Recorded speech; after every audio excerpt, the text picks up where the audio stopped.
Grazie, prendiamo la linea dal Veneto, abbiamo invitato Piero Rambuschi. Piero Rambuschi è stato il cittadino più votato a Portogruaro e per questo ha assunto la carica di consigliere anziano, quindi al prossimo consiglio comunale, al primo consiglio comunale, quando verrà stabilita la data, Rambuschi farà il presidente del consiglio provvisorio sostanzialmente. Lei come interpreta questa situazione? Adesso c'è questa sospensiva, il consiglio comunale di lunedì, lo ricordiamo per chi non lo sapesse, è stato spostato a data da destinarsi, siamo in una situazione di stallo forse anche un po' pericolosa per Portogruaro.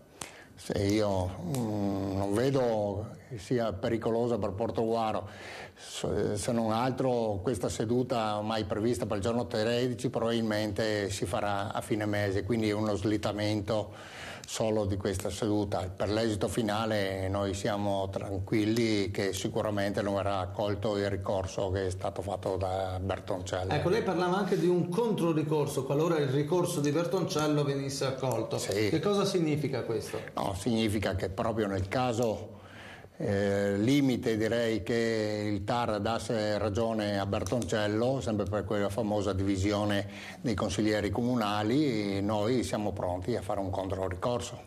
Ecco, al di là dell'esito del ballottaggio che è stato sorprendente e negativo, soprattutto negativo per il centro-destra, chiaramente, lei ha avuto un grande successo personale. Come interpreta questo fatto che molti portoghesi abbiano dato a lei la fiducia? A me risulta che oltre ad aver ottenuto quei 295 voti sulle preferenze mie, il voto è andato anche a Angelo Tabro. Il problema è che su altre liste i voti che sono dati di preferenza qualcuno ha votato anche Bertoncello, oltre all'astensione. Quindi lei sta dicendo che non ha ricevuto dei voti cosiddetti disgiunti? No, pochissimi sono i miei voti disgiunti, veramente irrisori. Senta, in provincia il vento è cambiato e Gasparotto, grande personaggio di spicco della PDL, è diventato assessore. Cosa ne pensi?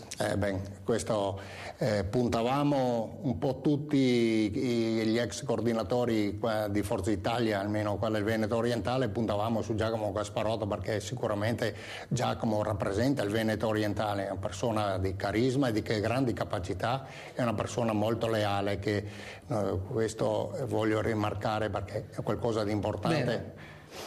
Ringraziamo dunque Piero Rambuschi, il nostro tempo a disposizione è scaduto, la linea alla redazione centrale, grazie.